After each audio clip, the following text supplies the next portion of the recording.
muito bem-vindos a mais um episódio, a mais um passo nessa ideia, nesse estudo pela palavra. Olá, bom dia. Eu nem falei, Cassandra. Bom dia não, que eu não sei que horas o pessoal vai estar assistindo, né? Mas bom dia no dia inteiro. Hoje nós estamos na sexta disciplina do Rema, né? Nós estamos concluindo o primeiro semestre e nós trouxemos hoje um assunto muito importante, que é um assunto doutrinário de todo o nosso evangelho, que é a Carta de Gálatas, que foi escrita pelo apóstolo Paulo, e trouxemos nada mais nada menos do que um mestre no evangelho, que é o nosso professor Cícero Muniz. Veio de Natal, né, vindo da Igreja Verbo da Vida de Natal, e ele está aqui com a gente já tem uns 10 dias, né, pastor? Já cheguei segunda-feira. Ontem fez 8 dias, né? Sim. Então, 8 dias. Pois, pastor, seja muito bem-vindo. Muito obrigado por aceitar o nosso convite. Muito obrigado por estar aqui com a gente para esclarecer muitas dúvidas e explicar um pouco mais sobre a Carta de Gálatas. Amém. Eu que agradeço a oportunidade. É novo para mim, né? Nunca cheguei no podcast. Já falei em rádio, assim, mas espero poder contribuir aqui com o que está sendo feito. E parabéns pelo belo trabalho que vocês estão fazendo aqui. Amém. Pastor, a gente queria saber um pouquinho do seu testemunho, só para iniciar, só para as pessoas conseguirem compreender um pouco também das respostas subsequentes, né? Então, eu tenho uns 51 anos, né? 51 anos. Eu me converti aos 23 anos, mas o meu testemunho ele começa na minha infância. Meus pais tiveram 17 filhos. E quando meu pai morreu, eram 3 irmãos vivos. Eu ia fazer 14 anos de idade. E como algumas pessoas, né, já me falaram que hoje eu acredito que tenha sido isso, né, que eu tenho TDAH. Eu não fiz ainda esse diagnóstico, mas eu era uma pessoa que dava muito trabalho mesmo à minha família. E meu pai e meu irmão, não sei se ele afirmou que foi um acordo que ele tinha feito com a minha mãe. No dia do enterro do meu pai, eles me mandaram embora de casa, né? E eu acabei ficando na rua por muito tempo. E eu me converti aos 23 anos, e desses 23 anos que eu me converti, eu passei mais ou menos uns 4 meses firmado no Evangelho. Aí fiquei mais 4 anos fora do Evangelho. E em 2002, o pastor da Igreja Verbo da Vida em Natal me deu a oportunidade de morar na igreja. E foi daí que começou uma vida de... Como é que eu posso dizer? Uma vida de sucesso mesmo em Cristo, porque a minha vida, de fato, começou a ler, com o conhecimento da palavra, com a leitura da palavra, né, com perspectiva de algo novo, de algo melhor. E isso foi melhorando, foi crescendo, foi se tornando real na minha vida. E acabei casando. Hoje tenho um filho com 21 anos, sou pastor no Verbo da Vida, sou professor do Rema. Sou uma pessoa também que não tive estudo, né? A gente era de interior, de roça, não tive estudo. E também, como meu pai morreu cedo e a gente já estudava esporadicamente, acabei abandonando de fato o estudo. E o que aconteceu com relação a eu me tornar um ministro do Evangelho, um estudioso da palavra, foi mesmo milagroso. Foi parte de Deus mesmo, a habilidade que Deus me deu de desenvolver leitura e tudo sem ter estudado. E hoje estou aqui. Pastor, de tudo que a gente assiste hoje em dia, a gente tem como tudo que a gente gosta e que marca a gente normalmente a gente gosta de salvar, sabe? Colocar assim no Instagram, a gente coloca salvo para poder ficar assistindo e contemplando. E a gente, infelizmente, não podemos gravar as suas aulas. Mas você falou em uma aula sobre a diferença de misericórdia e autoridade. E aquilo me marcou muito. E eu queria muito poder colocar num salve assim do meu Instagram, para eu poder assistir e rever. Você poderia, por favor, repassar, dividir... Do jeito que eu falei lá. Do jeito que você falou, porque assim... A gente já teve aqui a autoridade do crente e a gente já falou sobre a nova realidade. certo? Realidade da nova criação. A realidade da nova criação. Mas, e eu já tô no GD e tal, mas quando você falou, né, aquela explanação, me fez compreender algo que ainda não estava tão visível, assim, tão latente em mim. Então, essa questão da misericórdia que assim, é uma experiência minha, né? A gente sempre fala muito de misericórdia, que a misericórdia do Senhor é a causa da gente não ser consumido. E entendemos mesmo que a misericórdia é algo poderoso da parte de Deus. Se não fosse a misericórdia de Deus, a gente nem teria sido salvo, né? Essa é a primeira parte. Quando a gente entra no cristianismo e começa a conhecer plenamente a palavra, e Jesus disse lá em Lucas 10, né? Eu vos dei autoridade para pisar escorpiões, serpente e todo o poder do inimigo e nada absolutamente vos causará dano. Então a gente começa a descobrir na palavra que a gente tem autoridade para desfrutar do que Jesus já conquistou na cruz do Calvário. Então a gente entende que a gente tem essa autoridade. E a gente passa por momentos nas nossas vidas que às vezes a nossa conduta em Deus, de relacionamento com o Senhor, de relacionamento com a palavra, a gente acaba esfriando um pouco e para alcançar ou para pegar essas promessas, essas bênçãos que Jesus já conquistou na cruz do Calvário, a gente acaba precisando de misericórdia, porque não temos a autonomia em nós mesmos de usar da autoridade que a gente já tem, né? E eu uso uma experiência que eu tive, porque lá em Natal tem uma avenida chamada Avenida Engenheiro Roberto Freire, é uma das avenidas mais famosas de Natal, acho que é a mais famosa de Natal. Eu acredito que no ano de 99 eu estava nessa avenida porque lá tem um restaurante chamado Tábua de Carne. E à esquerda desse Tábua de Carne, à frente dele, tem um pé de caju, que eu acho que ainda está lá até hoje ainda. Onde quando eu morava nas ruas, fiquei lá um tempo. Eu fiquei debaixo desse pé de caju porque eu esperava que alguém saísse do restaurante com um resto de comida para me dar. E em 2010 eu já estava pastoreando, né, a igreja, né, em Natal, já era ministro do Evangelho, já tinha comprado um carro, já era casado, né, e um certo domingo eu chamei minha esposa e meu filho e vamos almoçar no Tábua de Carne. Então eu uso essa referência porque quando eu estava naqueles dias, naquela situação difícil, eu não podia chegar nem perto da calçada do restaurante porque eu estava fedendo, eu não tinha dinheiro, né, eu não tinha uma roupa, então eu não tinha autoridade para entrar naquele lugar, né?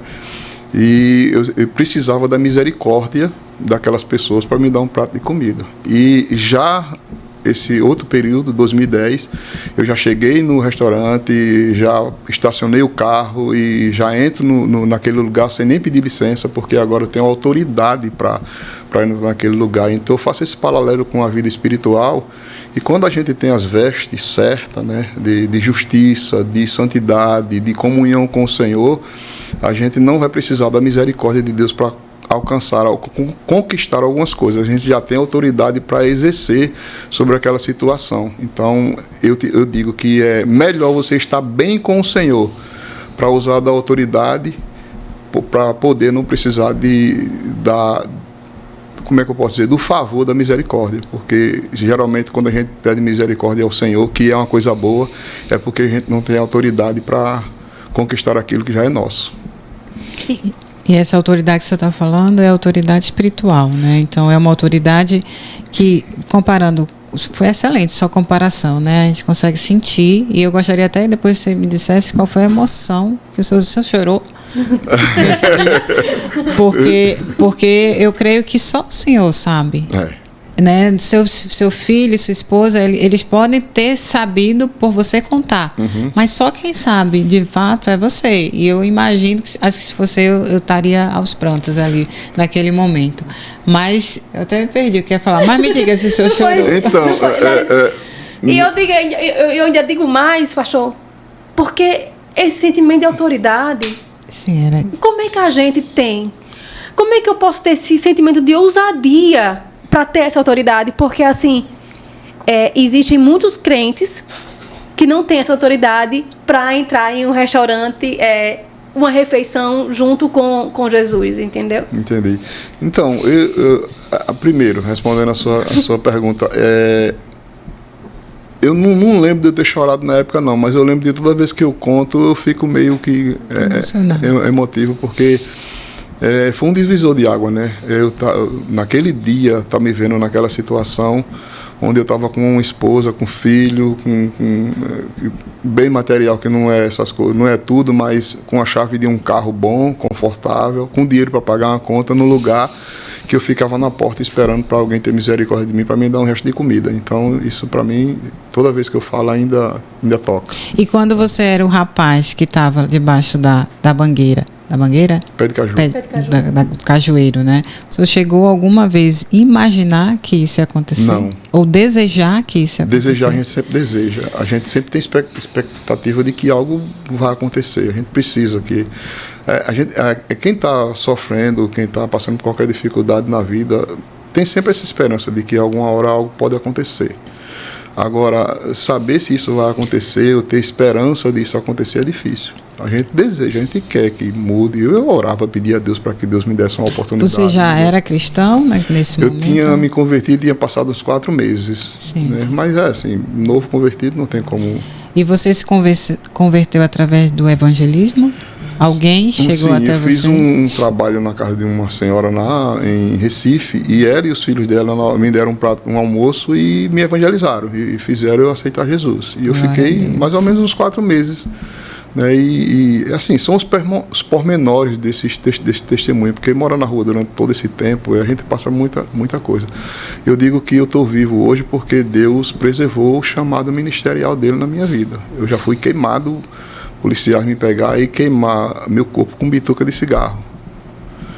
Dentro dessas coisas, né, eu já passei por muita dificuldade, de perigo de vida mesmo. E essa senhora que lhe converteu, ela foi o que o senhor falou ontem na aula, ela cuidou do novo convertido como bebê? Ou... Os primeiros dias, sim. Os primeiros dias, sim. Mas como eu não tinha condição de ficar naquilo ali por muito tempo, naquele lugar, então eu tinha que passar um tempo aqui, passar outro tempo ali, então os primeiros meses sim. Mas mesmo assim, eu acredito que também esse tempo, esses 3, 4 meses que eu fiquei no Evangelho, contou muito para quando alguém me desse uma oportunidade, eu agarrar essa oportunidade orando, pedindo a Deus, sem conhecimento assim mesmo, mas pedindo a Deus, né, que me desse sabedoria, que me desse...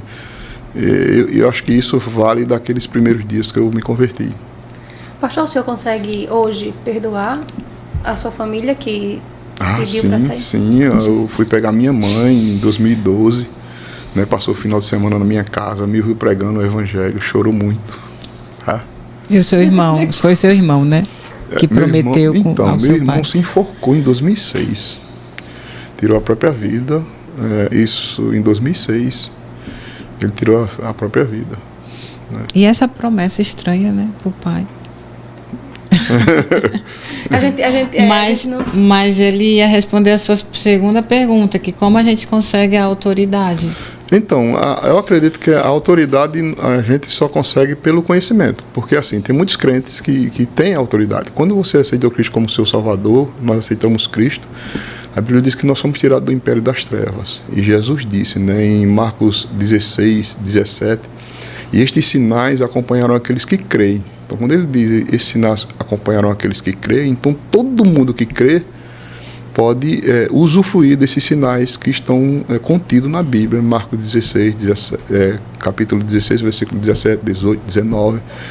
E Lucas 10, quando Jesus envia os 70, e eles voltam felizes de alegria, porque os demônios se submetem aos discípulos por causa do nome de Jesus. E Jesus diz, olha, eu vos dei autoridade, né, para pisar escorpião, serpente, todo o poder do inimigo, e nada absolutamente vos causará danos.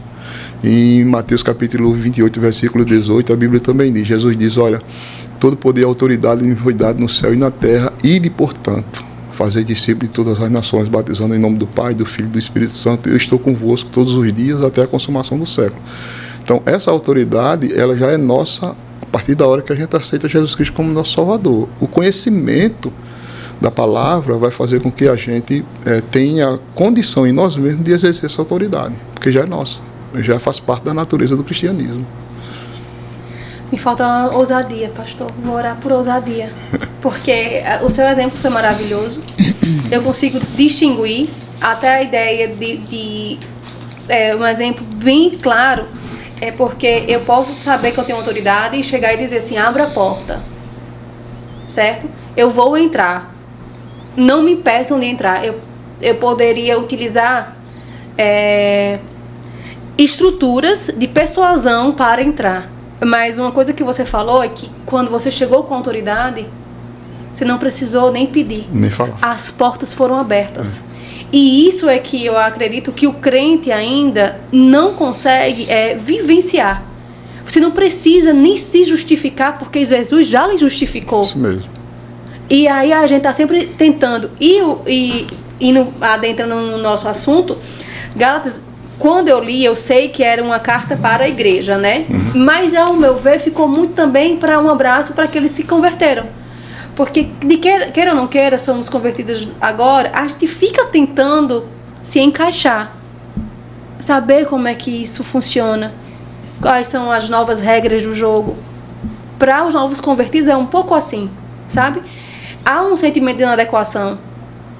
E lógico, a gente vai melhorar, roupas novas, realidade nova, novo comportamento, mas a gente meio que se diminui para poder querer uma autorização de alguém dizer assim, olha, você pode progredir aqui. Tá entendendo? Uhum. E aí, vamos supor se no nosso pastor fosse Pedro, que abraça a gente, mas que depois diz assim, nem tanto. Tem outro grupo maior que vocês, né? Então, assim, essa matéria, para mim, foi mais isso. Porque esse sentimento ainda existe em mim. E aí foi incrível.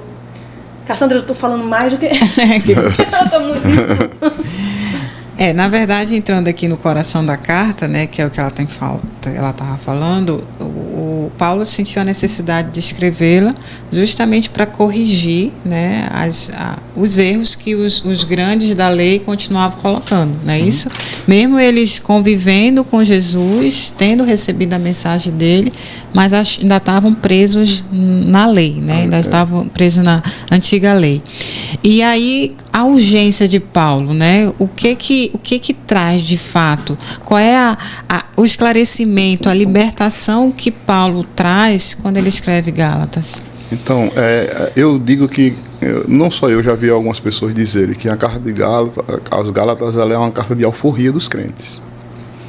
Porque os judaizantes que tinham aceitado Cristo, né, eles tinham entrado na região da Galácia para tentar impor o judaísmo dentro das pessoas que tinham confessado a Cristo. E Paulo não pregava esse tipo de evangelho. Paulo pregava o evangelho da graça, onde a gente é salvo pela graça e não por obra da lei.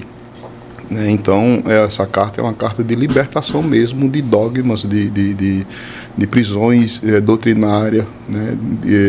Ajustando a bagunça doutrinária que existe na vida, que existia e que existe, porque como a carta foi escrita à igreja, ela é atemporal. Então, lá tinha o judaizante, né, naquela época e naquele lugar. Hoje tem outras coisas. Na nossa época e no nosso espaço geográfico, tem outras coisas de dogmas, de costumes, de coisas que a palavra não condiz. E quando a gente entende a carta aos Gálatas, a gente se liberta dessas práticas religiosas e passa a ser o verdadeiro adorador que Deus busca. Eu acho que em um mundo onde a gente brinca ou fala muito de alta performance, de meritocracia, a gente procura merecer em todos os aspectos, na família, na sociedade, no emprego. E isso é muito difícil não acontecer na igreja. Isso. Então a gente acaba caindo nessa armadilha, nessa ideia de brigar por merecer. Isso. E aí Paulo vai dizer em Gálatas, em Romanos capítulo 4, acho que é no versículo 3, ele diz assim, falando sobre essa questão de merecimento, ele diz, ao que trabalha o salário é contado como dívida, né? Mas ao que não trabalha, porém crer, a sua crença é imputado como justiça. Então, não é por mérito nosso A Bíblia diz que não havia um justo sequer, não há quem faça o bem, não há quem busque a Deus. Então Deus, por sua graça e favor, Ele conseguiu ou decidiu em Cristo Jesus nos salvar. Então a gente não merecia, né? Não merecia, e tem até música hoje dizendo que eu não mereço, não merecia. A gente não merecia nada. Hoje, em Cristo, Paulo diz, tudo é nosso, tudo é vosso, vós de Cristo e Cristo de Deus. Todas as coisas, né? Mateus capítulo 6, versículo 36, ele diz, busque em primeiro lugar o reino de Deus e a sua justiça, e todas estas coisas vos serão acrescentadas. Então eu não merecia, mas quando eu passei pela porta da salvação, pela graça, favor e graça de Deus, para me salvar, agora eu me tornei filho. E por a gente ter se tornado filho, a gente se tornou aceitável diante de Deus, e a gente merece. Então eu não preciso fazer mais nada para ter as bênçãos de Deus na minha vida. Eu só preciso crer no Evangelho, crer na palavra, e me coloca nesse lugar de filho. E o importante é que ela veio para os gentios, né? Ela tem um direcionamento, que é justamente algo da lei antiga, que a lei era para os judeus. Né? Então, o povo escolhido, o povo salvo, era os judeus. E aí, os gentios estavam fora desse agrupamento, diria assim. Então, Paulo trouxe também essa ousadia de chamar todos, né, como ontem mesmo na sala a gente viu sobre Pedro estar com os gentios e ao mesmo tempo e ainda querendo agradar, né, e se afastava para não causar nenhum tipo de impacto. E aí eu queria que o senhor falasse um pouco sobre quem são os gentios, né? Nós somos gentios, e aí muita gente, principalmente quem não tem ainda a vivência, a leitura, não entende o que é ser gentio, o que é ser judeu, qual é a diferença desse povo e por que essa carta foi trazida principalmente por gentios. Amém. Então, independente de etnia, cor, raça, só existe 3 grupos de pessoas, só existia 2 grupos de pessoas. Em Abraão, né, existia o ser humano que foi criado por Deus através de Adão, aí depois de Adão veio Noé sobre essas alianças, e depois de Noé ficou só a família dele e vai surgindo, né, o povoamento de pessoas de novo. E em Abraão, quando Deus chama Abraão, Isaac, Jacó, né, Jacó separa-se, é chamado de Israel, de Deus, e aí a partir de Abraão que começa esse grupo de pessoas, separa-se gentios e judeus, 2 grupos de pessoas. Quando chega na nova aliança, Cristo Jesus, em Cristo Jesus se estabelece um novo grupo de pessoas, o terceiro grupo de pessoas, que é a igreja. Então só existe hoje, independente de cor, de etnia, só existe 3 grupos de pessoas: judeu, gentio e igreja. A gente era gentio até aceitar Cristo. Quando a gente aceita Cristo, a gente deixa de ser gentio, passa a ser igreja. Quando fala da carta escrita aos gentios, fala por causa daquele grupo de pessoas que tinham aceitado Cristo como seu Salvador, mas a carta é às igrejas da Galácia, né, que foram direcionadas a esse grupo de pessoas. Nós somos gentios que se tornou igreja. Nós somos a igreja, e a carta aos Gálatas é escrita diretamente para os crentes, né, que é a igreja de Deus na Galácia. Então é para a igreja, não é para os gentios, é para a igreja. Não, para a igreja. E que bom que eu pensei que eu fosse gentio ainda. É porque a Bíblia, que eu sou igreja. A Bíblia, glória a Deus. A Bíblia ela não legisla fora do cristianismo, né? Eu sei que algumas pessoas tentam usar a Bíblia e tal, mas a Bíblia é mandamento para crente. Ela não tem legislação fora do cristianismo, fora da aliança com Deus. Não tem. Quando eu me converti, eu até já falei aqui, quando eu me converti, como eu sou advogada, eu disse, espera aí, então Jesus veio me dar, veio trazer para as pessoas, né, gentios, toda a legalidade que tinha antes os judeus. E aí, os judeus, história de progresso, história de salvação, de sobrevivência e tal. Eu fui ler o direito do crente, dos judeus, para dizer, pronto, agora eu tenho esses direitos. Aí estudando, não preciso saber os deveres, porque eu não sou judeu. Eu tenho só os direitos. Aí vai cair na lei, né? Eu não caio na lei. E é até interessante porque hoje existe um misticismo com essa questão de judeu, né? Sim. Porque as pessoas já dizem que os judeus são o povo mais abençoado da terra. E são bem-sucedidos, mais prósperos. Tudo bem, eles praticam os princípios da palavra que foram ensinados para eles. Acho que até os 7 anos de idade, uma criança ela tem que ter decorado a Torá, tá? Que é o Antigo Testamento. Que é o Antigo Testamento. É uma questão de regra, mas pode ter certeza que o povo mais abençoado da terra, por regra bíblica, é o Filho de Deus. Justo. E o Filho de Deus, ele não é judeu nem gentil. Ele é a igreja. Hoje, atualmente. Atualmente. Né? E os falsos profetas, que Paulo, né, acho que foi uma das partes mais fortes da carta, né, quando ele vem e combate os falsos profetas. Falsos mestres, né, falsos apóstolos. Desculpa, falsos mestres. E aí, hoje, né, como é que estaria? Quais seriam esses falsos mestres? E se ela se aplica ainda 100% aos falsos mestres? Ainda. Porque como é uma carta doutrinária e ela é para a igreja, ela é atemporal. Então ela trata de costumes e dogmas daquela época para aquele lugar, mas também trata de costumes e dogmas para hoje, para o nosso dia de hoje, para o nosso lugar que a gente está. Então qualquer ensinamento hoje que foge dos contextos que a palavra diz, a gente pode encontrar mesmo como um falso ensino. E Paulo vai dizer em Gálatas que ainda que venha anjo do céu, né, ou nós mesmos, que pregue outro evangelho além do que está posto, seja anátema. E essa palavra anátema é entrega à destruição, maldito. Né, essa palavra significa isso. Então, ainda hoje, qualquer ensinamento dentro da própria igreja que foge dos princípios da palavra, né, das regras de contexto da palavra, a gente pode identificar como um falso ensino e não querer aceitar aquilo para nós de jeito nenhum. Aí adentramos também nessa intenção de quantas vezes ou quantas horas o crente ele se debruça na lei, né? Na lei mesmo, na Bíblia. Porque às vezes a gente começa a ler outras coisas, né? Livros até bons assim, mas que a gente não está lendo a Bíblia. Então facilmente a gente pode ser enganado, né? Enganado. Perigo. Porque tem muitos livros bons. Se você for ler um livro, por ler um livro sem como é que eu posso dizer?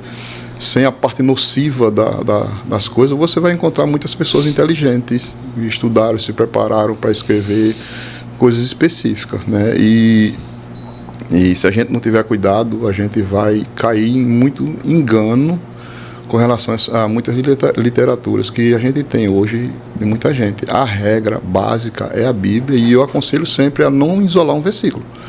Porque as pessoas às vezes pegam um versículo da Bíblia e há quem diga que a mãe de todas as doutrinas, de toda a religião, é a Bíblia.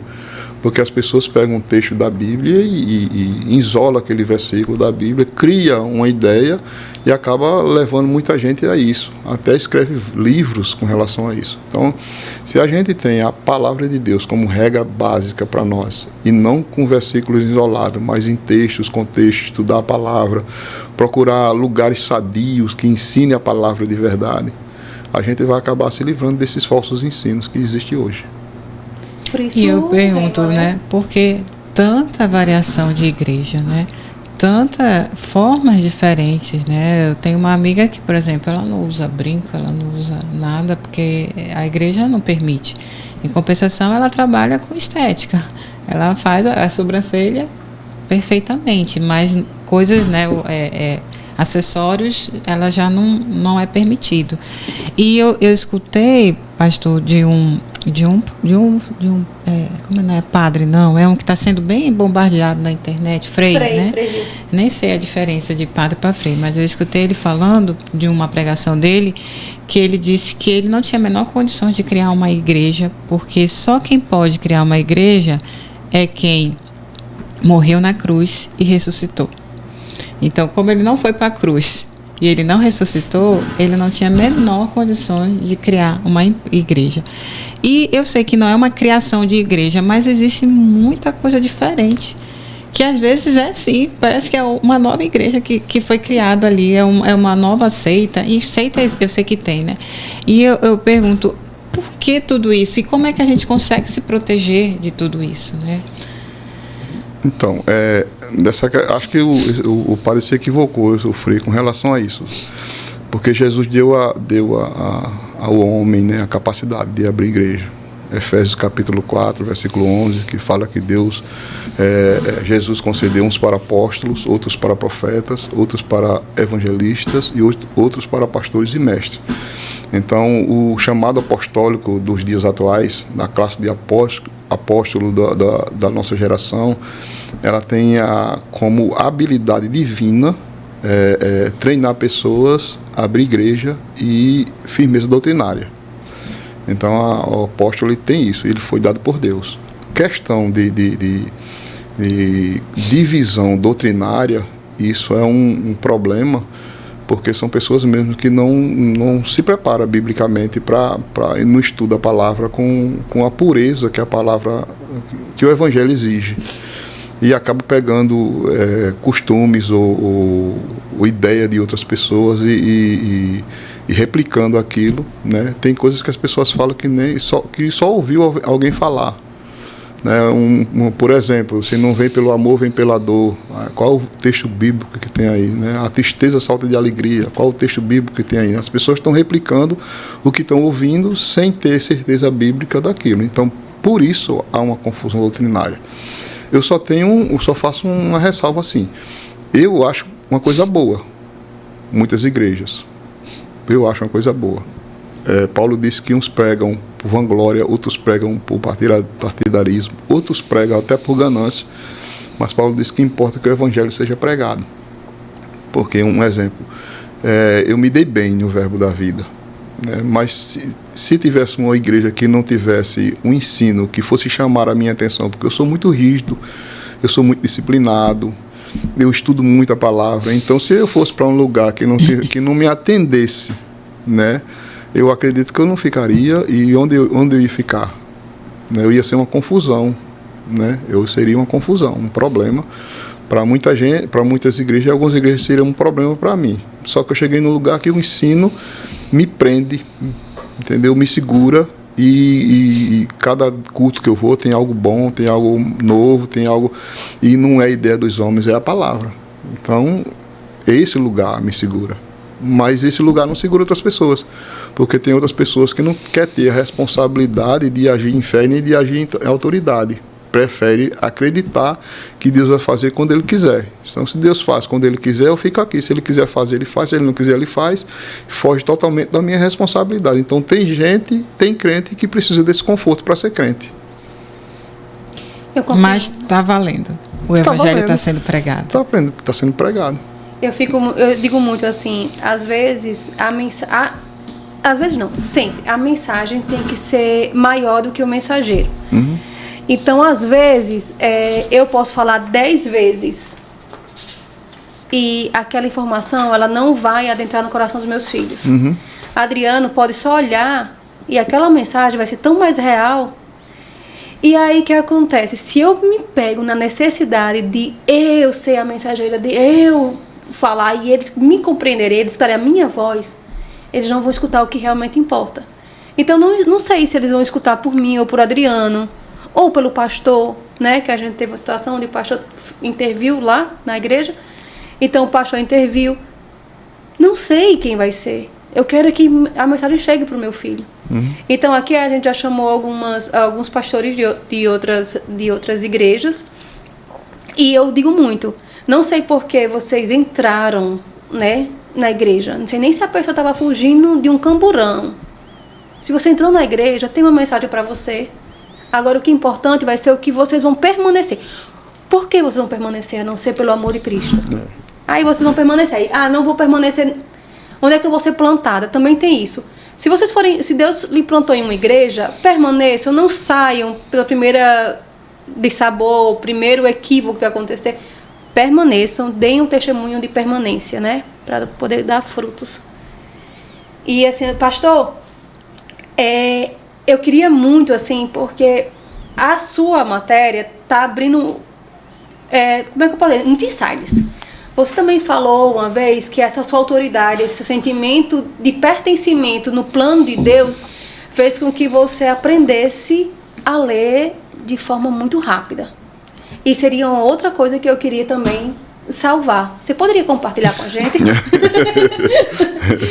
A pessoa não pode gravar na igreja, aí tá fazendo a aula do Rema. Minha esposa é formada, né? Ela fez bacharel e licenciatura em História. Ela ensina História da igreja. Aí ela diz, não fica dizendo que tu não estudou não, porque não fica dizendo isso não. Eu digo, rapaz, é o meu testemunho. Eu não estudei, né? Como eu falei, eu em 2004, se não me engano, eu arrumei um emprego e eu precisei fazer um supletivo. Então eu tive que voltar lá na escola em Recife, onde eu passei por lá, pegar um histórico para voltar para Natal, fazer uma prova e a partir dessa prova poder fazer um supletivo. Então eu não tinha o hábito de ler porque eu não sabia ler. Eu não sabia ler de jeito nenhum. E um certo dia, em fevereiro de 2002, eu tinha recebido uma promessa de que eu seria um pregador do Evangelho, e foi uma profecia, tá? E eu já estava morando nessa igreja, e nessa igreja ela fazia um acampamento de carnaval. Todos os anos a igreja de Campina Grande faz um acampamento de carnaval. E as igrejas vizinhas, Natal, Recife, as igrejas vizinhas da Paraíba, elas fazem caravana e vão para Campina Grande e lota a cidade de Campina Grande, né? Fica muito bom, porque o pessoal de Campina Grande vai para as praias e os crentes vão para Campina Grande. Aí acaba movimentando a cidade do mesmo jeito. E eu fiquei em Natal.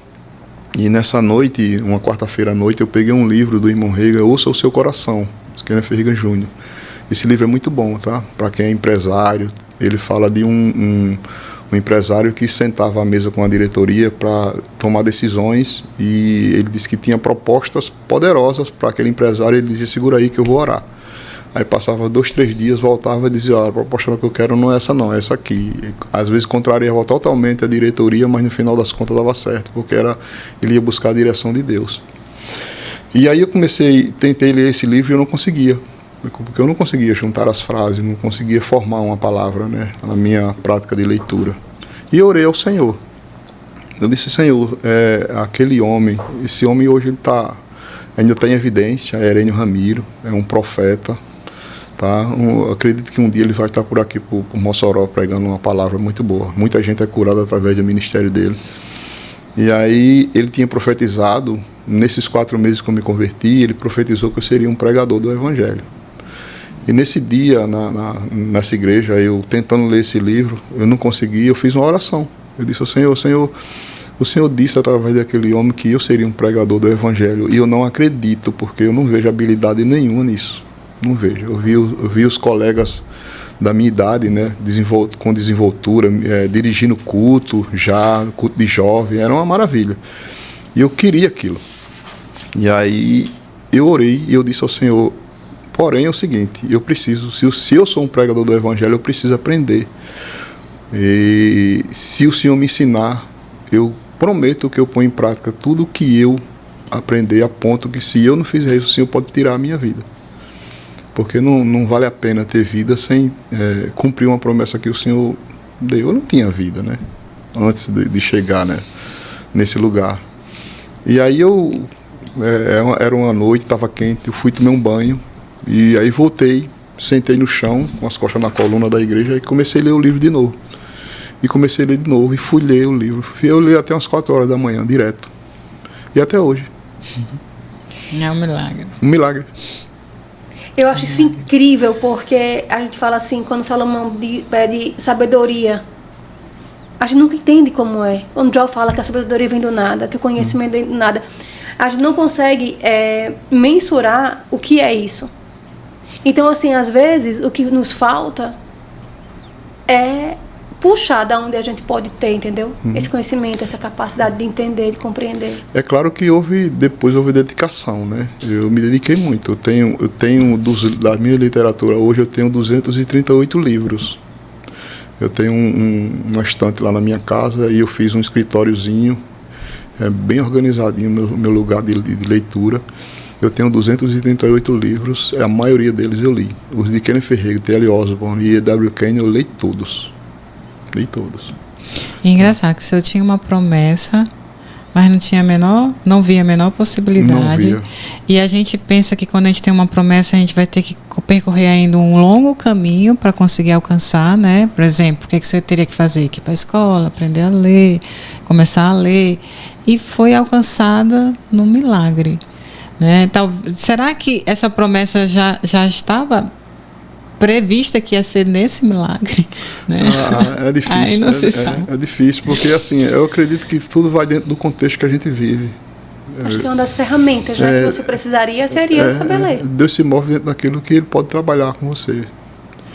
Às vezes a pessoa estudou, se preparou, estuda, faz faculdade e tal, e nunca vai entender a palavra porque não se dedica àquilo. Eu acredito que a dedicação, ela é fundamental. É isso também que é a diferença. Quando você fala com uma pessoa que você sente que ele tem revelação e não só compreensão, não é só imitando, não é só falando, teve revelação da palavra. E não só uma revelação de compreensão, é de existência também, né? Uhum.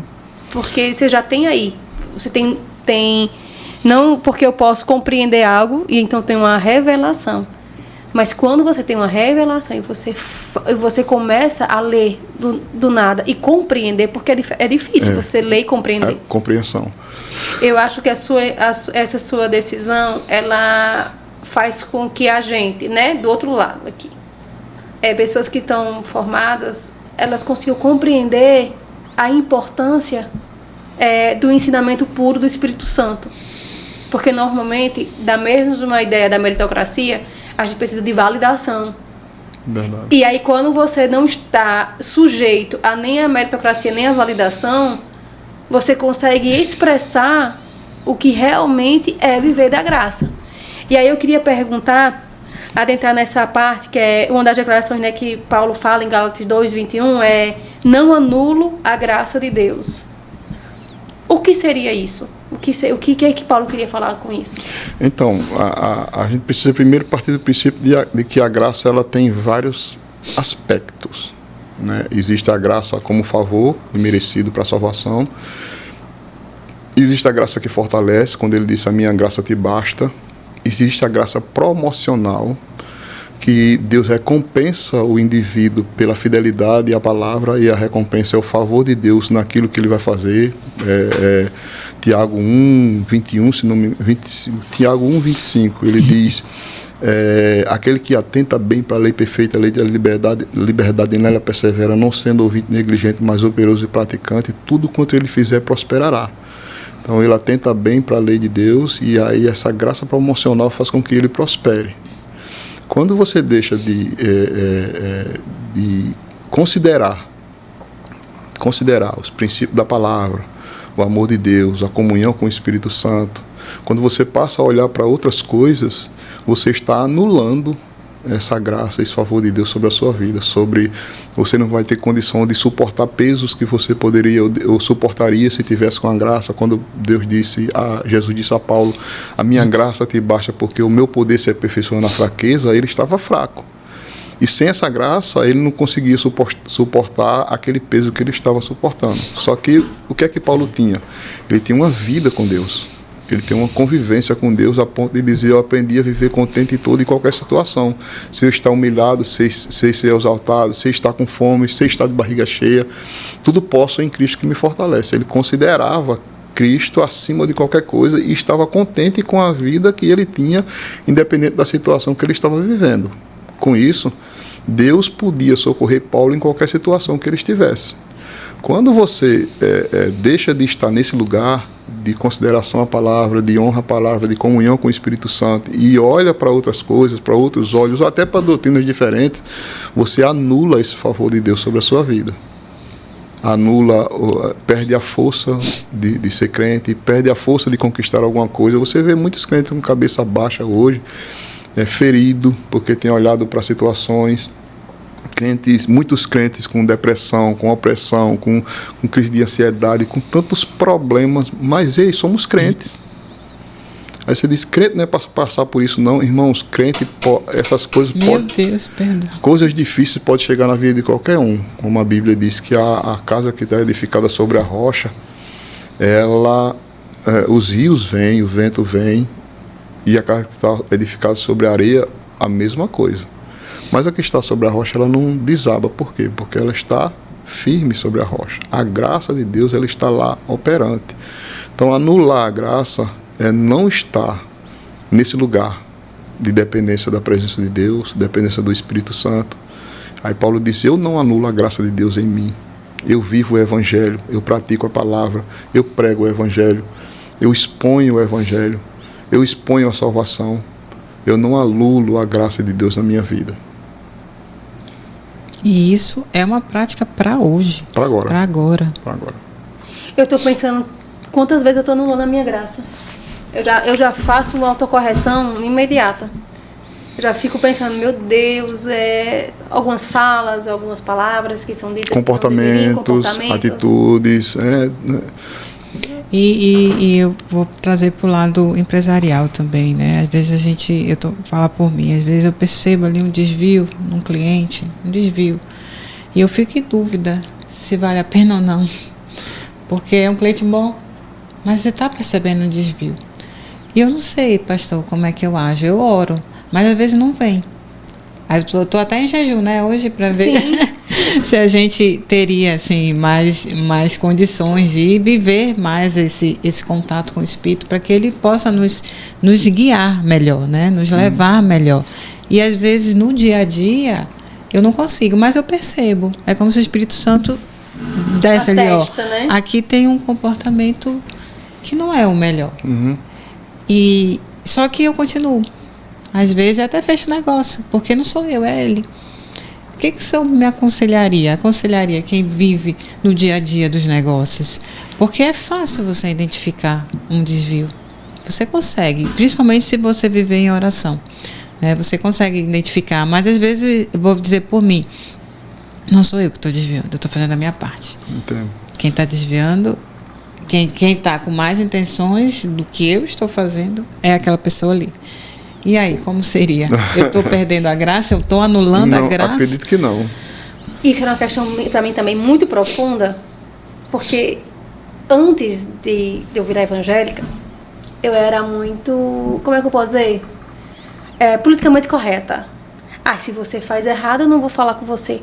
Um exemplo prático. O nosso executivo não está bom, vou detonar ele aqui na internet, né? Presidente, poderia ser quem fosse. Ontem foi uma bênção. Tá anulando a graça com a falta do amor, né? Pois é. Aí uma pessoa fez errado, eu ia chegar e expor a pessoa, assim, colocar na cara, assim, entendeu? Aí sabe o que acontece? E eu era tão assim que a Adriana dizia, Lucy, você perde a razão, sabe? Perder a razão. E teve uma época que a Adriana, ele consegue administrar melhor essa volatilidade das pessoas. E eu não consigo. E eu ficava reclamando que ele era conivente. Aí depois, eu acusava todo mundo. Só que nesse meu ímpeto de acusar, achando que eu estava mais certa, eu era mais pura, eu era melhor do que aquelas pessoas que eu estava acusando, eu lembro do lugar que eu estava, no carro com o Adriano. Aí a Adriana me perguntou exatamente o que eu achava sobre alguma coisa. Pastor, me veio Davi. Davi não desonrou Saul. Amém. Davi não brigou com Saul, Davi não foi contra Saul. Tinha chance. Ele teve a chance de matar. Teve a chance de juntar as pessoas contra Saul. Aí eu disse, Adriano, Deus, o Espírito Santo me lembrou agora de Davi. E também me lembrou dos filhos de Noé. Noé estava embriagado? Estava. Estava errado? Estava. Mas um filho expôs a vergonha de Noé. E os outros cobriram. Às vezes as pessoas precisam que a gente a cubra. Isso mesmo. Não porque a gente está conivente, mas porque é sinal de amor. O tempo mas foi assim uma paulada, porque eu era extremamente chata. Pronto, uma das formas de anular a graça com mais facilidade é a falta da prática do amor, né? Era o que eu estava fazendo. Porque quando perguntam a Jesus qual é o amor mais importante da lei, qual é a parte mais importante da lei, aí ele diz, o amor da lei é amar a Deus sobre todas as coisas, amar o próximo como a ti mesmo. Pois bem, esse é o amor praticado na lei. Isso não é o amor praticado pelos crentes. Porque o amor praticado pelos crentes é amar a Deus sobre todas as coisas. Jesus disse, amar ao próximo como eu vos amei. Ele aumenta a régua. Aumenta a régua. Então, para a gente, como eu falei na aula ontem, as pessoas acham que a prática da lei era mais difícil. Para nós, não. É a prática da graça. Porque se na lei era pecado adulterar, na graça é pecado desejar adulterar. Tem uma frase de filosofia, né? Que é o que devemos uns aos outros. Né? É uma ideia filosófica, mas o que devemos uns aos outros? Aí eu respondo, senão o que Jesus nos mandou, que é amar uns aos outros. Então a prática do amor, ela vai fazer com que a graça esteja em alta na nossa vida. Ontem na sala de aula, e aí eu aproveito para convidar todos que não conhecem o Rhema, é revelação sobre revelação. É o tempo todo o Espírito Santo falando conosco. E ontem o senhor estava assim, incrivelmente ungido. Eu fiquei até 2 horas da manhã sem conseguir dormir ontem. Eu creio, porque foi incrível, pastor, foi incrível. E ele falou justamente sobre acordar a gente para o que Jesus disse, que é orar pelos nossos inimigos. Uma coisa que eu até comentei com ela, e é uma característica que eu vejo no Senhor, o Senhor não está aqui para agradar ninguém. Não. O Senhor está aqui para agradar Jesus, Deus acima de tudo. Amém. E a gente consegue perceber isso. O Senhor não está aqui para agradar, o Senhor não veio para agradar, o Senhor veio para pregar a palavra de Deus. E isso a gente sente fortemente, e a gente sentiu ontem. Ele falou claramente, se posicionou claramente na sala de aula e disse, por quê? Quem é? Podia até ter desafiado, eu desafio, quem é que tem orado pelo seu inimigo? Eu cheguei em casa, pastor, meu marido não é convertido. Eu cheguei em casa e eu precisava falar essa palavra para ele. Amém. E ele estava no banheiro.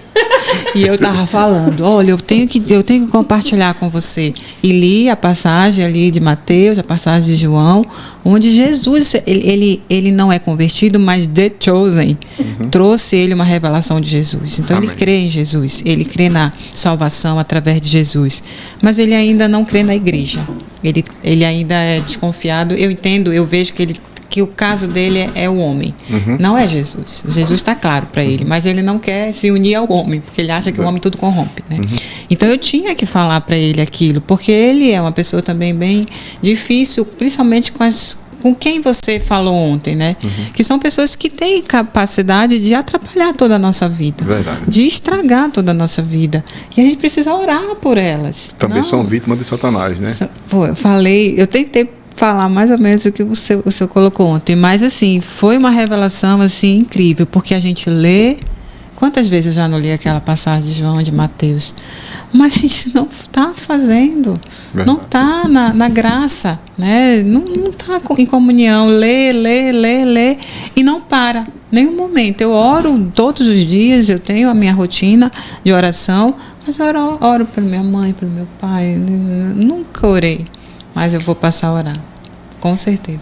Tem o livro Isca de Satanás. Você já viu? Não. Ele falou ontem como foi que o senhor falou? Que é Mais Esperto que o Diabo. Eu também tenho esse livro, nunca li. Nunca li. Eu fico olhando para ele, acho que deve ser interessante, mas também eu tenho outras prioridades. Um irmão me deu, aí eu nunca li. Mas eu tenho ele lá, eu gostei do título, né? Mais Esperto que o Diabo. Que é o que a gente tem que ser. Desculpa, é o remédio. Cachorro. E aí, vamos pro desafio? Vamos pro desafio. Sim, é fácil. Diga aí. Pode dizer. A sua ideia do desafio foi ótima. A minha ideia? Não, é que foi essa ideia do desafio. É que a gente trouxe semana da último podcast 1 minuto para a pessoa conseguir pescar pessoas. Se o senhor tivesse 1 minuto para falar sobre Gálatas para alguém, né? Não é bem isso. Imagine que alguém acabou de entrar na igreja. Essa pessoa nunca estudou teologia, nunca fez escola bíblica. e pergunta: o que é Gálatas? E aí o senhor tem 1 minuto para dizer para essa pessoa o que é Gálatas. Entenda, ela não sabe nada. É uma pessoa que nunca teve convívio com o Evangelho, nem sabe os outros livros que tem lá, mas viu esse podcast, viu o título Gálatas e quer saber o que é Gálatas. Amém. O livro de... É 1 minuto. Bota aí. Tem que botar 1 minuto. Pastor, Aí, pastor, eu vou querer que o senhor realmente olhe para a câmera. hoje em dia, pra gente a fazer gente o corte. tem 3 segundos para chamar a atenção de uma pessoa para ver se ela vai assistir 1 minuto ou não. Você acredita? Yeah. Aí ela disse, não, vamos fazer o seguinte. E a gente vai fazer o corte de 1 minuto para que as pessoas consigam, pelo menos, compreender. Porque, infelizmente, talvez a gente consiga fazer com que 100, 150 pessoas assistam o podcast todo. Uhum. Mas a gente consegue com que 3.000 pessoas assistam 1 minuto. Entendi. E aí, infelizmente, a gente tá nessa vida assim. E aí, Cassandra veio com essa ideia dessa. Eu não, foi a Iá, né? A Iá, ela tem um conhecimento bom do Evangelho, né? Porque ela lê todos. Nos ajuda bastante, inclusive. Pois vamos, podemos? Podemos. Então vamos lá. Começou. Então, o livro de Gálatas para mim é o seguinte, ele é um livro que ele traz o ensinamento da salvação pela fé. Isso significa que não há nada que você possa fazer para ser salvo. Quando a gente chega apresentando o evangelho para algumas pessoas, elas dizem o seguinte: eu vou melhorar de vida, eu vou deixar tal vício, eu vou deixar tal costume para poder eu aceitar Cristo como meu Salvador. O livro de Gálatas, ele diz o seguinte: você não precisa fazer nada para ser salvo, apenas crer em Jesus Cristo como o único e suficiente Salvador da sua vida. Porque é pela graça que nós somos salvos. E o livro de Gálatas, ele faz esse contraste entre a graça e a lei. A lei, ela estabelece que você precisa fazer alguma coisa para a sua salvação. Você precisa cumprir algum rito, você precisa deixar algum vício. Na graça, Jesus Cristo, com a sua graça, vai te alcançar, vai te fortalecer, vai te dar vida, vai te dar sabedoria, vai derramar sobre você o seu Espírito Santo para que ele te dê condição de você viver um evangelho e você viver um cristianismo, de fazer morrer a sua natureza terrena, e você vai deixar seus vícios, você vai deixar os seus maus costumes, você vai deixar suas más palavras e você vai passar a ser um verdadeiro adorador que vai amar e respeitar o Senhor durante todos os dias da sua vida. Estuda o livro de Gálatas que você vai compreender que a graça de Deus vai lhe favorecer em tudo que você precisa para uma vida cristã bem-sucedida aqui na Terra. Amém. Amém. Quando eu fazer o corte de tempo, aí ficou Passou de um minuto. pouquinho. Passou um pouquinho. Passou. Mas não foi muito Passou não. de um Foi minuto? pouquinho. Passou. Rapaz, Quando ia passando um minuto, eu parei, porque com o tempo o corte Ele toca. ficou. Eu Ele digo, ai, toca. que chato, eu vou. Mas é excelente, pastor. Amém, obrigado. Aí já vai pro finalmente, hein, Cassandra?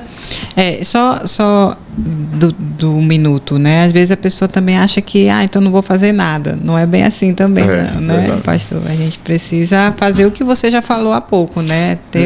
Pode falar. Porque quando você chega no cristianismo, a gente chega cheio de mazela mesmo, falta de conhecimento. Como eu falei na aula passada, a gente se torna criança espiritual.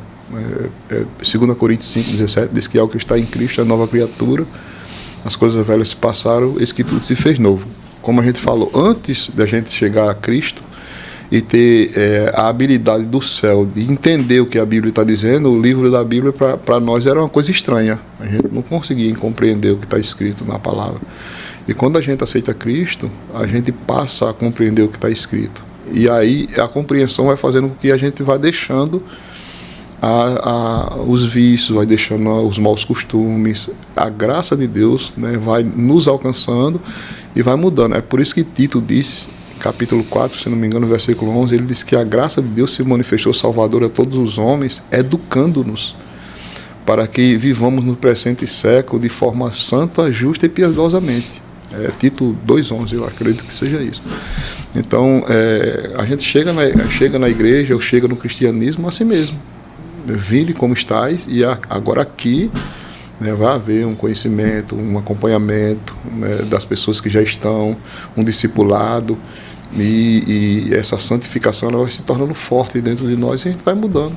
É porque a pessoa, principalmente aquela que está no vício, vamos colocar um vício que é muito difícil de você sair, porque... Não vou nem dizer a gula, vou dizer aquele que é entorpecente mesmo, né? O vício das drogas. Ela não se sente digna. Né? Então ela acha que ela primeiro precisa sair das drogas, que ela não consegue pela força dela, para poder aceitar Jesus e seguir, né, um caminho. Mas não é. É Ele que vai dar a força para que ela consiga sair. Então, esse entendimento que às vezes não está claro para a maioria das pessoas. Então eles não se sentem dignos, se sentem sujos. Né? Não sou, então, quando eu cheguei no Verbo... na rua a gente usa droga, né? Então eu não estava na rua só porque estava na rua. Estava na rua também, passei a usar drogas. E eu cheguei no Verbo da Vida, eu ainda fumava. Dentro da igreja, comecei a fazer o rema, ainda fumava, escondido. Aí daqui a pouco foi embora. Acabou e até hoje. O senhor falou alguma coisa sobre isso na sala, né? Sobre o que é que você faz escondido que você não pode fazer. Aquilo que você precisa justificar, né? Você não precisa fazer. Né? Porque a gente sempre está nesses dois lugares. Ou a gente justifica ou testemunha. Ah, foi. Pronto, essa aí é salvar. Pode falar. Tá vendo? Eu anotei lá. De novo. O crente, na verdade, ele está nesses dois lugares, né? Ou ele testemunha o que ele conseguiu, o que Deus fez na vida dele, ou ele tem a necessidade de justificar porque ele não conseguiu, porque ele não fez, porque ele não chegou lá. Ele sempre tem um desses dois lugares. E eu nunca quero estar no lugar de justificar.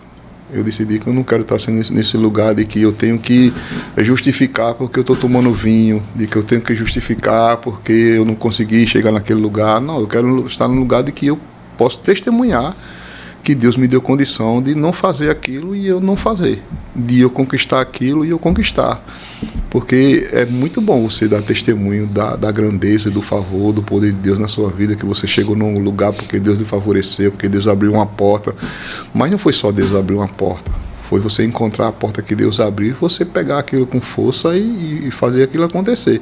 Aí você vai ter condição de testemunhar, porque tem muita gente que Deus abre a porta, mas não vai. Aí só consegue justificar. Por quê? Porque esse é um lugar muito ruim para muitos crentes.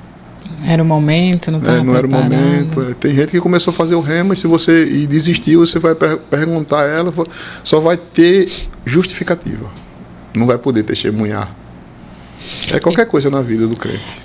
O senhor falou ontem também na aula sobre Paulo, né, que ele era um perseguidor dos judeus e ele era um assassino. Devastava, né? A igreja. Devastava. Então ele deveria ser realmente muito temido e odiado pelos judeus. Certeza. E que Deus, pela graça, alcançou. E ele fala muitas vezes que a quantidade de sangue que ele teve na mão dele. E ele era impuro, se fôssemos pensar, mas Deus conseguiu transformar. Inclusive eu falei sobre isso com meu marido ontem.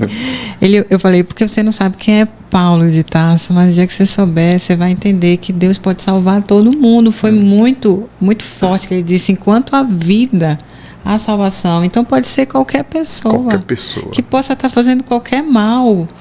Ela tem salvação. Se arrepender, Jesus morreu por todos.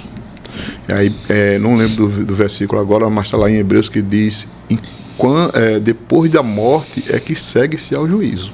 Enquanto está vivo, o ser humano ele tem a possibilidade de ser salvo. E a única coisa que ele precisa fazer é se arrepender. Porque ninguém morre, ninguém vai para o inferno, não é por causa dos pecados, é porque não se arrependeu deles.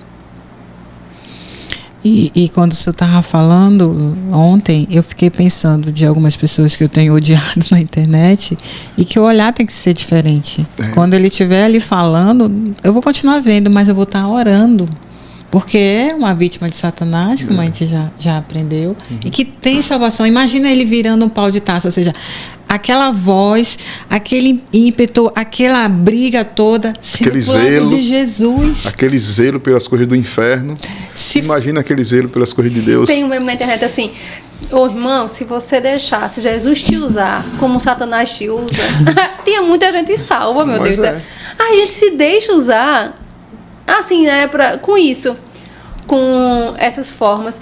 E o perdão, ele faz, ele semeia algo tão profundo, porque se você for ver, quando Jacó estava retornando para falar com o irmão dele, José estava lá. José viu o perdão entre os irmãos. Quando você vai ver que Estevão estava sendo apedrejado e ele pediu perdão pelos que estavam fazendo isso, Paulo estava lá. E aí, quando Paulo morre, Paulo pede também por aquelas pessoas que estavam batendo nele.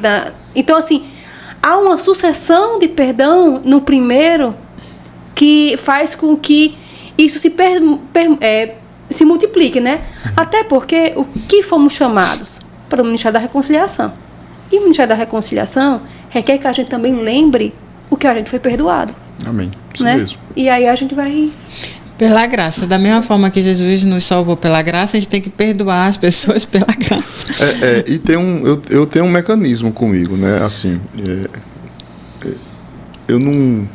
eu sou muito leigo com relação a essas coisas. Eu não vejo televisão, eu não assisto jornal, eu não tenho eu sou muito longe dessas coisas. Mas eu tenho um celular e eu vejo algumas coisas na internet. Então, assim, eu gerei um mecanismo. Se eu for ver alguma coisa que vai gerar algum sentimento errado, eu não vejo. Né? Não é para que... por nada, é para que eu não tenha nada contra aquela pessoa. Eu gosto do que Kenneth Ferreira diz no Amor, né? O livro O Amor, Caminho para a Vitória. Ele disse que estava num ambiente onde se estava se conversando sobre uma pessoa que tinha adulterado. E o camarada tinha adulterado.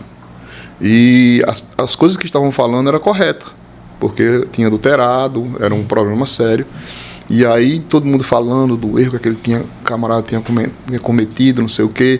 Aí quando chega na vez dele, perguntaram a ele, irmão Rega? Ele disse que para não falar, concordar com as pessoas, mesmo que aquele cara estava errado, mas para não falar mal dele, ele só conseguia ver falar que o rapaz tinha lindos olhos azuis. Só isso. Então, é esse o comportamento, essa atitude que a gente, como crente, deveria ter, porque a gente tem, acima de tudo, um inimigo que se chama Satanás, que o papel dele é tentar nos acusar 24 horas por dia.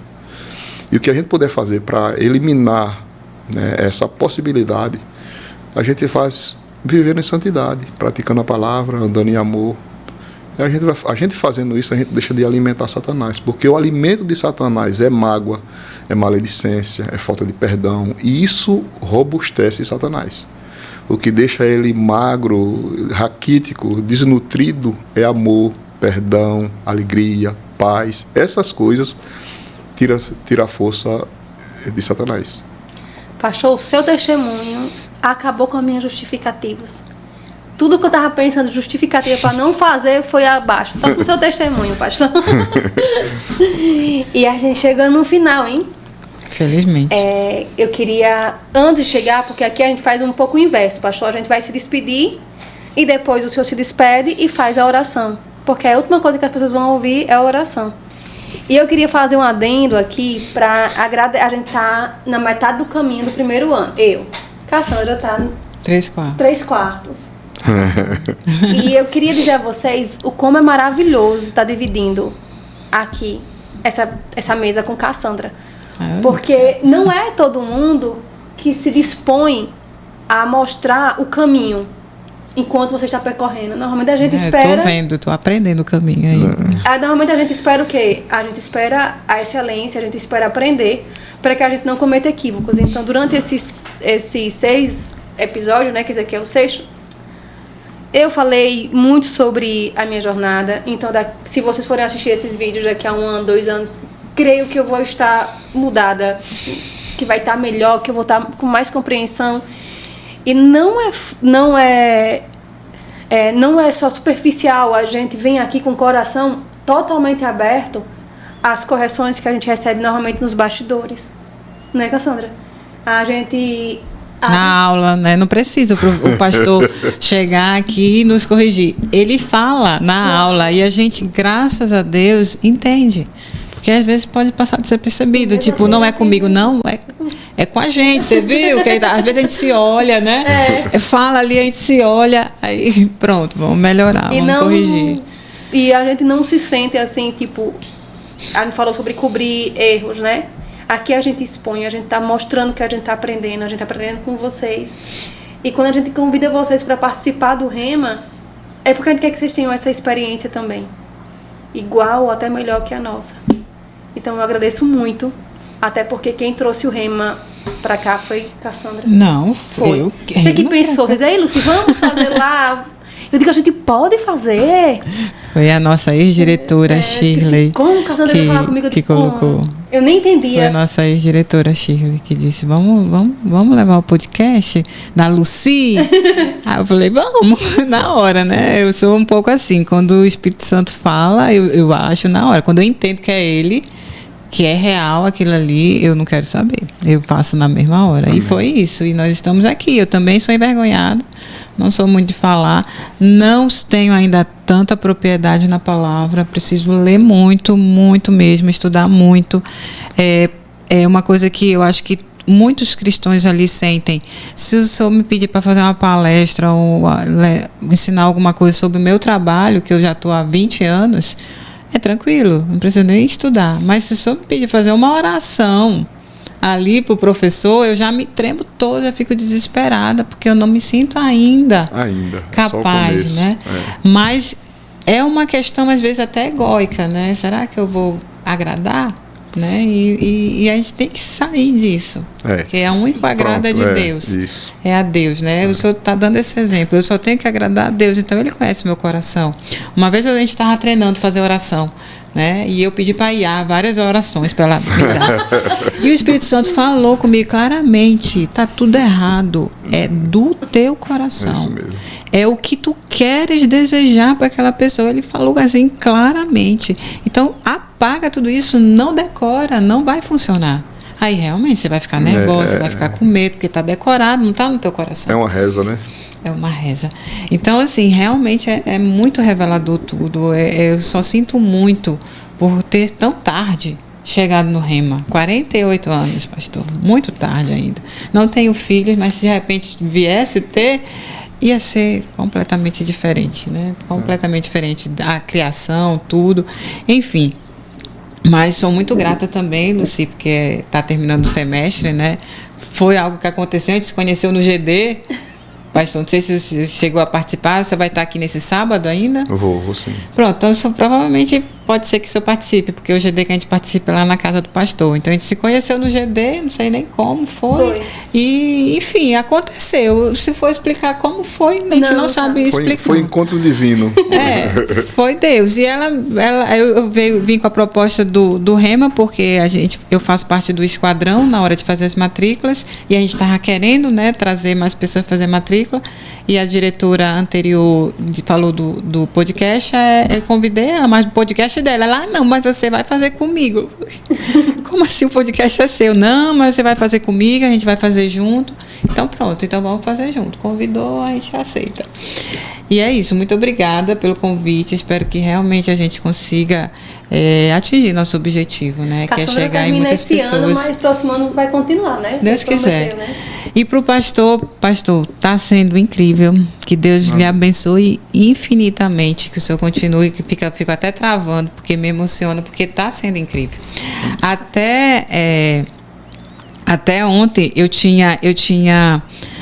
eu pensava assim, Deus tem os seus favoritos, porque tem pessoas que são muito lindas, assim, lindas, perfeitas. Eu falei, não pode, Deus só pode ter seus favoritos. Mas ontem o senhor também me revelou isso.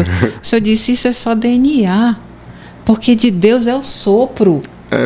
Respeita as coisas, isso é só DNA. Porque eu falei assim, você acha que Deus criou isso aqui? Isso aqui é o resultado da minha mãe e do meu pai, né? Porque se meu pai fosse mais alto, eu seria mais alto, fosse mais baixo, seria mais alto. O que Deus colocou aqui foi o fôlego da vida. O resto é resultado da minha mãe e do meu pai. Então, é DNA, é físico. É então, a ordem da criação. Não é que tenha preferido, porque aquele DNA ali deram aquele resultado ali. Mas o sopro é de Deus, todos somos lindos perante Deus, né? Uma vez no Rema, eu me xinguei de alguma forma, que eu sou burro, alguma coisa da prova. Aí uma colega disse, irmã, você sabia que você é a cara do seu pai? Na hora eu disse, então eu sou muito sábia. Não, Senhor, perdão. Peguei, eu sou a cara, nós somos, né, a cara do nosso Pai, então nós somos o que Ele é. Verdade. Em nossa essência. Falta a gente crer de verdade nisso. Então, se aceitar, né? Se aceitar. Porque a gente tem uma tendência de se diminuir. E Deus nos fez filhos, né? Nós somos filhos de Deus. Então, muito obrigada, pastor. Muito obrigada pela sua participação. E eu só desejo bênçãos na sua vida, mas não sou eu que vou fazer a oração, é o Senhor que vai fazer. eu agradeço. E para mim, hoje eu sou professor do Rema, mas eu sei o que foi que o Rema, essa escola, esse ensinamento mudou a minha vida. Um certo dia minha esposa está perguntando o que é o Rema para você. Aí eu comecei a falar. E ela começou a escrever escondido, eu falando, porque eu fiquei de lado assim, e eu dizendo, olha, o Rema para mim foi eu nascer de novo. Que quando eu nasci, no novo nascimento, os primeiros meses de nascimento, eu tive algumas experiências espirituais com Deus, mas por não ter base da palavra, acabou que aquilo se perdeu. E quando chega no Rema, a gente tem aquele ensinamento, né, aquela porção de ensinamento tão poderosa, mas a gente consegue também perceber a unção do Espírito validando aquilo. Então, para mim, foi nascer de novo fazer o Rema. Foi poderoso para mim. Então, eu aconselho a qualquer irmão, qualquer crente, fazer essa escola, porque muda a sua vida. Não é um seminário qualquer, é um estudo bíblico poderoso. E eu digo mais, pastor, a gente nasce de novo em cada aula. Toda aula é um novo nascimento. Toda aula. Não sei se você não sente isso? Não sei. Eu sinto. E Lucy estava falando para mim que é puxado, é pesado. É forte.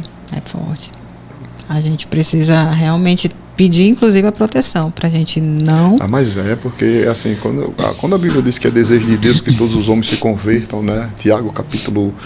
1 Timóteo, capítulo 2, acho que é versículo 3, que é desejo de Deus que todos os homens se convertam e que cheguem ao pleno conhecimento da verdade. Quando você se propõe a conhecer melhor a palavra, você está atendendo o desejo de Deus. Consequentemente, a oposição vai se levantar com toda a força. Cabe a você ser forte para não desistir do que Deus está acrescentando na sua vida, porque o diabo vai tentar mesmo atrapalhar. E é normal. E aí, no final das contas, nós vamos ser aquele que está testemunhando e que vai testemunhar. Amém. Pastor, a gente queria agora a sua oração. Como é que é a oração geral? Você que faz, Pode orar, inclusive, para quem está nos assistindo. Amém. Então, vamos lá. Pai Celestial, em nome de Jesus, nós te agradecemos, primeiro, Senhor, pelo privilégio de estarmos aqui com a responsabilidade, com amor, com carinho, com essa visão mesmo de divulgar a Tua palavra, de mostrar esse evangelho poderoso que o Senhor tem apresentado a nós, sem resquício religioso, sem dogmas, mas a Tua palavra e o Seu evangelho puro e simples. Eu te agradeço por isso, te agradeço por essa beleza, por essa maravilha que o Senhor tem colocado em nossas mãos. E com isso, Pai, nós oramos por esses irmãos que estão nos assistindo, por aqueles que vão nos assistir hoje, daqui a 1 ano, daqui a 10 anos, daqui a 20 anos, se for o caso, que eles venham mesmo através dessa palavra e através da unção que está disponível com essa palavra, com tudo isso que nós temos falado, que eles sejam alcançados pelo Teu Espírito Santo e possam reconhecer Jesus como o Senhor e Salvador da vida deles. Mas os que já são crentes, que os olhos deles possam ser iluminados. Eu sei que no nome de Jesus nós podemos destruir o que não presta, e no nome de Jesus eu destruo toda a cegueira espiritual, eu destruo toda a ignorância espiritual e declaro, Pai, construindo mesmo clareza, olhos iluminados, espírito de sabedoria e de revelação, a graça e o favor do Senhor sobre cada filho Teu, para que ele possa desenvolver uma vida cristã bem-sucedida, e aqueles que não nasceram de novo, Pai, que eles possam ter a oportunidade e o privilégio de reconhecer o Teu Filho Jesus Cristo como o único e suficiente Salvador da vida deles. Eu oro em nome de Jesus para que qualquer força maligna, qualquer obra espiritual do mal que esteja afetando ou de alguma forma influenciando a sua família seja desfeita em nome de Jesus, e que a graça do Senhor te favoreça, que a tua casa haja paz, haja alegria, haja favor, haja prosperidade, e que nada falte à sua mesa, e que você seja próspero e bem-sucedido no nome do Senhor Jesus Cristo. É assim que eu creio e é assim que eu agradeço em nome de Jesus. Amém.